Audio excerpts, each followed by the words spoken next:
Hello and welcome to Triumph. My name is Okello Sharon Nagenjwa and this is Triumph Women Beating the Odds, where we share stories of women who are shattering glass ceilings and overcoming adversities.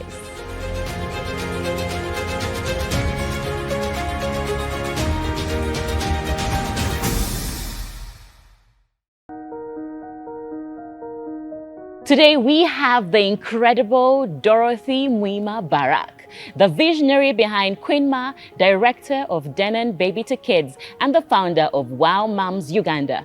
As a professional doula and childbirth educator, Dora has dedicated her life to empowering mothers with practical parenting tips and self-guidance. Hi, Dora. Hello. First of all, thank you for my package as your customer. You know that the end of year package that normally comes. Yes. I'm looking forward. Meanwhile, by faith, by faith, it's coming. It's coming. I hope. Red carpet coming. Yes. Yeah. We know you. Lots of sure? women know you. Not really. I'm trying to trust. Oh, Dora, please. You have made sure we know you. We know your content. We know the good you're bringing to us. Girl. Yeah, I am that one person who said, once a queen, always a queen. Yeah. I am here, you know, just Yes. So Dora, it's been quite a journey. It really has been. Yeah. And it's very inspiring. Thank you. You have no idea how many young girls you inspire out Thank there. you. That no matter what, Yes. I am getting there. Keep and going. I feel like you're living your dream. My purpose. Okay. Yes. My purpose. Tell me about that. As you've said, it has been quite a long journey. Yeah. I really didn't see myself this far, and I still believe I have a long way to go. Yeah. So I am not here saying, oh, I've made it in life, guys.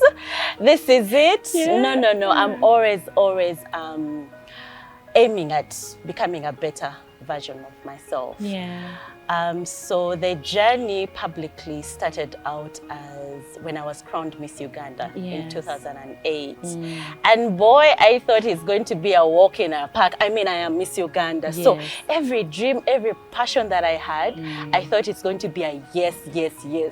She's Miss Uganda. Yes. Oh, she wants how much? 50 million. For what? That initiative. Why not? But behold, it wasn't the case. It wasn't, yeah.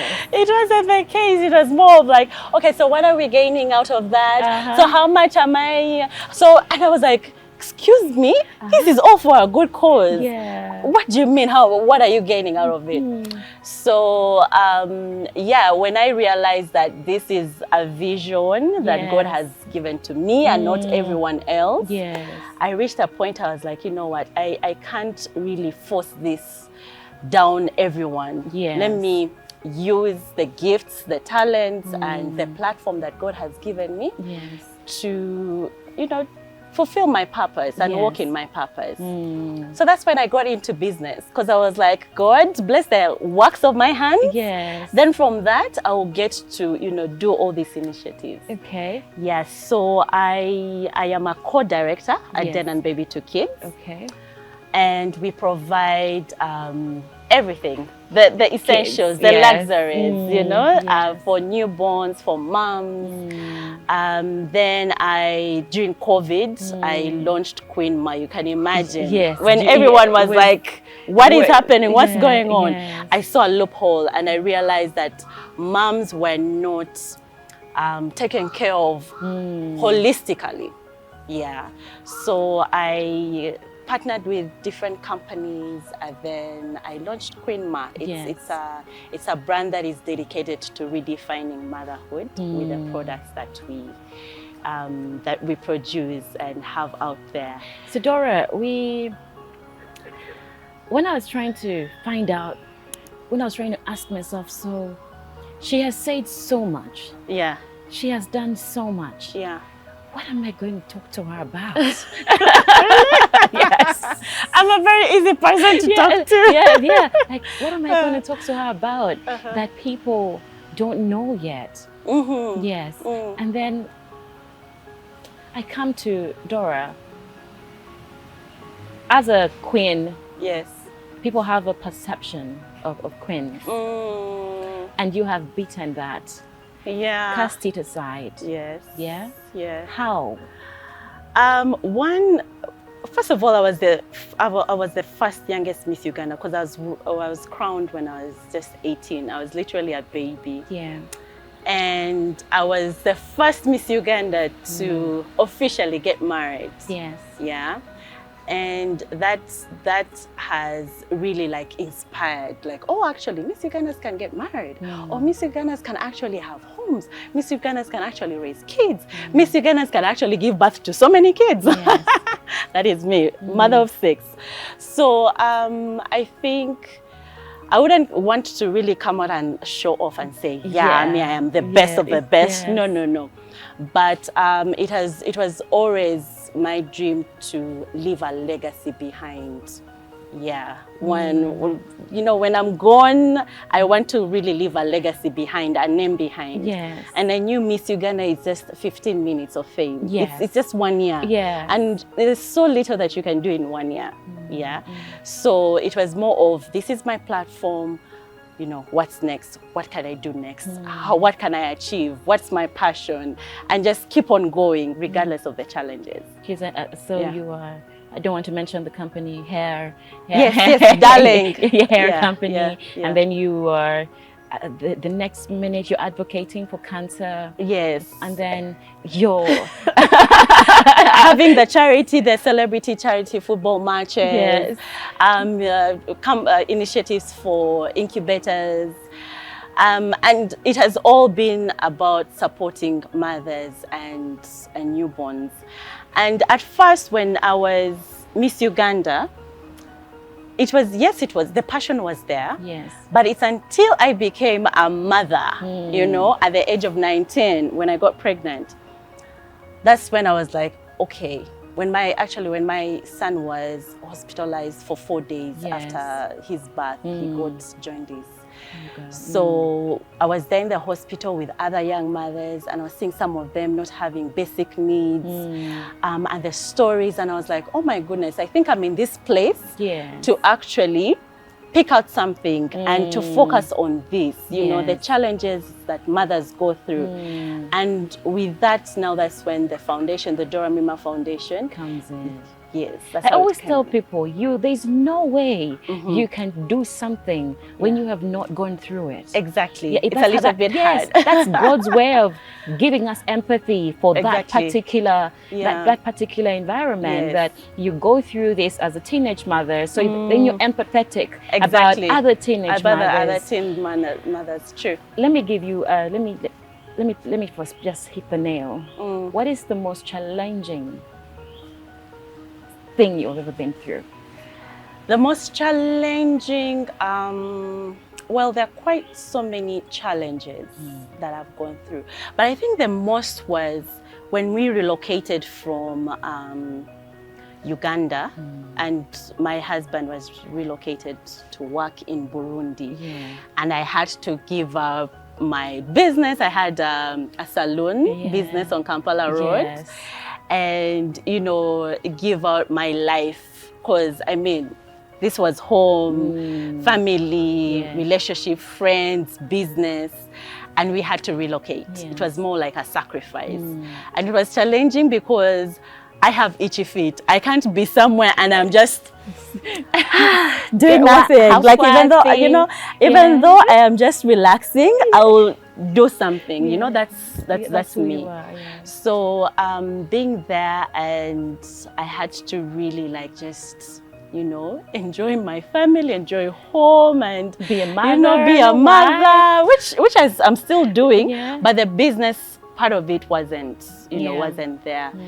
And of course, Burundi, the war happened, then there was a little bit of shake there. So it was really challenging because it was a different side of me that I had to, go through, of slowing down, like really slowing down, so that my husband can, take over that that opportunity that he had. And how did you feel at that time? I was Actually, because there was a lot of, you know, social media. There was some stuff that was going on. Yeah. So at that time, I felt like it was a breather. A good break? Yes, it was a Yeah. good break, and also like soul searching, soul finding. But being the Dora that I was, I organized my last celebrity charity game in Burundi. And then, you know, I had to like do something, you know. Yeah, but it was the last one, and I still made it happen. Yeah, but I wouldn't really say that, oh, you know, I felt so hopeless. I felt like, you know, things were... I am one person who is very optimistic about things. Dora, I have seen you tackle something that is supposed to be breaking news. And then you reduce it to just, guys, I have hit it. I've put it out there. I've hit you with it. Deal. Please deal. So then it makes people just, you know what, okay, we have no way of attacking her. So there's just so much to learn from Dora, just so much for her to, so much available for her to just give away, from the work that she's doing to the foundation, to Queen Ma, to the kids and the mothers. I mean, if you're a mother there and Dora is not your friend, then I do not know what you're doing. But we'll be right back to continue with Dora's story.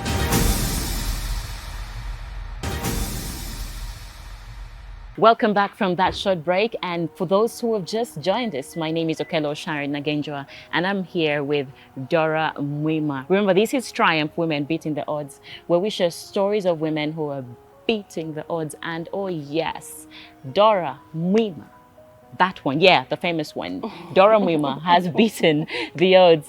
So, Dora, you have maintained such a beauty from way back. Yeah. And since I'm a customer, yeah, and I find you there, and I'm like, what is she eating? What is she eating? I'm eating efforts. Yeah, you have to put in efforts. Yeah. So just let's just go to. I don't want to get into that. Let's not go into that story. But I just want to understand something for the sake of the viewers. Sometimes we go through lots of shit, and you feel like the world is coming to an end at that moment. How do you handle that? Well, what I would say is, one, you are the author of your story. Yeah, you're the one behind the wheel. And whenever you're hit by someone trying to take the pen out of your hands and trying to write their own version of your story, you need to own it. How, where, when, deep down you know. And there is no shame in that. The problem with most people is that, oh, how will they see me? What will they say? But there is no shame at owning your story, because all of us, we are going through something. Yeah. You're seated there, I'm so sure you have one challenge. There's something that you're going through. Girl, one is like it's like so ingrained in the sea. Yeah. I get it, but that's the fact. That all of us, we are fighting battles. Some are seen, some are not seen. Yeah, some are out there, some are not. So when your battle is being fought openly, you own it. Yeah, you own it. And also surrounding yourself with positive people, people who have your back. It's very important. Yeah, because if you surround yourself with people who actually are turning around and they're laughing with the rest, then you're in trouble. Now, Dora, for your personality, there are lots of women who are unmarried because of it. Yeah, and you are making marriage look so simple, beautiful, so beautiful, you know, and yet for a woman who with itchy feet, itchy hands, doing this and that and that, so many women have had to experience breakups because you're too much. You're too much. A man can't handle that. How are you balancing to ensure that you stay in marriage and do all these? First of all, you can't be too much for the right man. Yeah, because the right man will also be too much to accommodate you as well. Yeah, You get? yeah. So one is marrying right. Yeah, marrying right in terms of having an open relationship and communication with your partner. You know, there's some things that we don't talk about, and then we get into marriage, and then we try to figure out, like, oh, you know, as long as I get married, then when we get married, I will change, I will do this, I will do this. But then you have to have these conversations before. Do you still get butterflies? Oh yes. Okay. There are things that he does, of course. Of course. Now, for example, when we were dating, whenever I would call him, he will cut off the phone and then call me back. He never answered. Yeah. So up to today, when I call him, he will hang up and call me back. He doesn't want to use your airtime, or? No, he doesn't. No, it's more like it's a thing that it was new, first of all, because it was like, I thought maybe like he's in a meeting or something at the beginning. But he was like, no, I'm calling you back because, you know, I want to use my airtime to call you back. And he has been doing that. And he has been doing that 11 years later. You know, I call him, he will cut it off, and then he calls me back. So, wow, I just have so there much. are those small things that, yes, they still give me butterflies. I'm like, wow, you know, 11 years later, you know, he's still doing this. So, effort. Okay, let's get to growing a business, Dora. Queen Ma, straight from COVID, and you're pushing it hard, really hard. Starting a business is the hardest thing. The idea is there, but the starting point. How do you maneuver all these potholes to just get the business there? I'm going to sound really like a motivational speaker, but passion. I know most people are like, Dora, passion. Yes, I have passion for this thing, but it's not working. But honestly speaking, this is something that I love. Even though I don't get a sale today, I will still do it. I'm not looking about how much money am I making. Passion makes you go beyond.